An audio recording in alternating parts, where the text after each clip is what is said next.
September 27th, explosions shook Nagorno-Karabakh. It's a mountainous region between Armenia and Azerbaijan, and the center of a relentless dispute between these countries.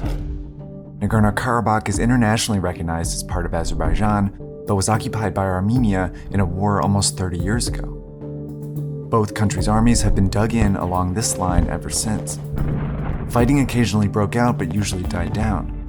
This time was different. Fierce fighting erupted in September 2020 and quickly became a full-scale war. Both sides were accused of bombing civilian areas in the region.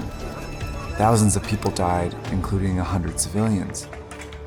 Then, in a sudden and dramatic turn in this decades-old conflict, Armenia surrendered. A ceasefire was signed on November 9th, and Azerbaijan declared victory. So, what sparked this war?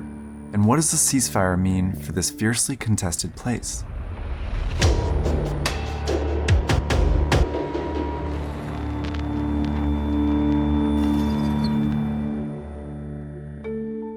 Nagorno-Karabakh is in the Caucasus, between Europe and Asia. Historically, its population has been mostly ethnic Armenian, with a substantial Azeri minority. It's dotted with medieval Armenian churches. There's always had this strong Armenian population. And to complicate things, there's in the 18th century, a kind of very big, important Azerbaijani town, the citadel of Shusha, was founded right in the middle of this territory. So this was a region that was incredibly important both to Armenians and to Azerbaijanis. But for most of the 19th century, it was ruled by the Russian Empire. After the empire fell in 1918, ethnic Armenians and Azeris formed new countries, Armenia and Azerbaijan, and they immediately fought over this region. But just 3 years later, Russian Soviets captured the entire Caucasus. The Soviets eventually made Armenia and Azerbaijan republics within the Soviet Union and drew new borders. And they made Nagorno-Karabakh a semi-autonomous region in the Azerbaijani Republic, despite its majority Armenian population. Ethnic Armenians there frequently asked to join the Armenian Republic, but were denied.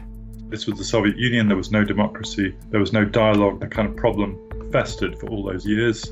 Still, there weren't signs of war until the Soviet Union began to loosen its grip.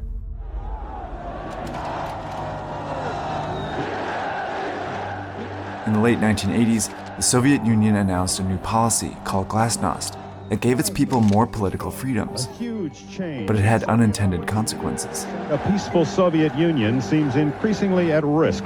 Glasnost has given people freedom not only to create, but to hate. Ancient feuds erupting, such as the one between Azerbaijan and Armenia. In 1988, ethnic Armenians in Nagorno-Karabakh passed a referendum to leave the Azerbaijan Republic, reviving the conflict. In Armenia, people rallied for unification, while in Azerbaijan, people responded with counter-protests. Violence soon erupted in Nagorno-Karabakh. As the Soviet Union fell apart, Armenia and Azerbaijan declared independence, escalating the conflict into a war. About 20,000 people died, and over 1 million were forced to flee their homes in the region. Fighting raged for 3 more years until Armenia finally won. In 1994, both sides signed a ceasefire agreement freezing the conflict. Armenia occupied several pieces of Azerbaijan, as well as Nagorno-Karabakh, which was still legally recognized as part of Azerbaijan, even though it had declared itself an autonomous region at the start of the war. This occupation displaced hundreds of thousands of Azeris from their homes. The deal was brokered by Russia, who was a formal ally to Armenia, but also had a good relationship with Azerbaijan. Russia's role has always been a bit ambiguous here because although they are the main mediator, they've had their own agenda, which is to keep their influence in the region and, if possible, get Russian troops back on the ground. While Russia was not able to send troops as part of the deal in 1994, it did end up leading a new international group with France and the US to try and find a permanent solution to the conflict. But Armenia and Azerbaijan refused to settle. Instead, Armenia renamed formerly Azeri towns and repopulated them with ethnic Armenians, while its leaders called for it to be officially unified with Armenia. Meanwhile, Azerbaijan planned a comeback. From 2008 to 2019, it spent $24 billion on its military, 6 times more than Armenia, all the while reiterating its claim to Nagorno-Karabakh. Карабах всем миром, равнинный, Нагорный, признан как неотъемлемая часть Азербайджана. On the ground, both countries maintained a military presence along the front lines, where skirmishes broke out occasionally. In 2016, they fought a war that lasted 4 days. People called this a frozen conflict, but it was in no way a frozen conflict. It was a smoldering conflict. And it reignited when another country suddenly intervened. Türk dünyası içindeki dayanışmanın her geçen gün daha da pekişmesi, işbirliğimizin daha da güçlenmesi doğrusu bizler için bir iftihar. In the past few years, Turkey has increasingly intervened in conflicts around the region in order to tilt the outcomes in its favor. By sending troops into the Syrian civil war, it captured a swath of territory along its border in 2019. And in 2020, its troops have turned the tide of the Libyan civil war in favor of the government, who is helping Turkey claim valuable natural gas deposits in the Mediterranean. These are also ways for Turkey to push back against its major rival, Russia, who is also fighting in both conflicts.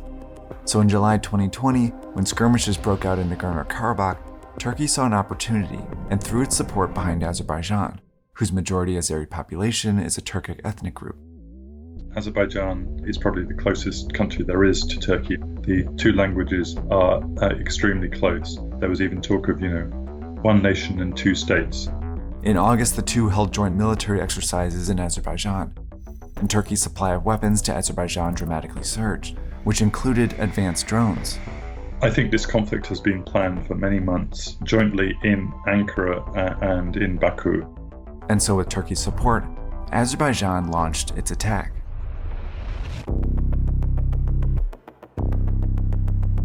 In just over a week, Azerbaijani soldiers had pushed at least 20 kilometers into Armenian-held territory. A few weeks later, they advanced further into Nagorno-Karabakh and also got close to the Armenian border. It wasn't a fair fight. Armenia fought back, but was nearly defenseless against Azerbaijan's deadly drones. Then, on November 8th, Azerbaijan won its biggest victory. It captured the historic city of Susha, just 15 kilometers from the capital, Stepanakert.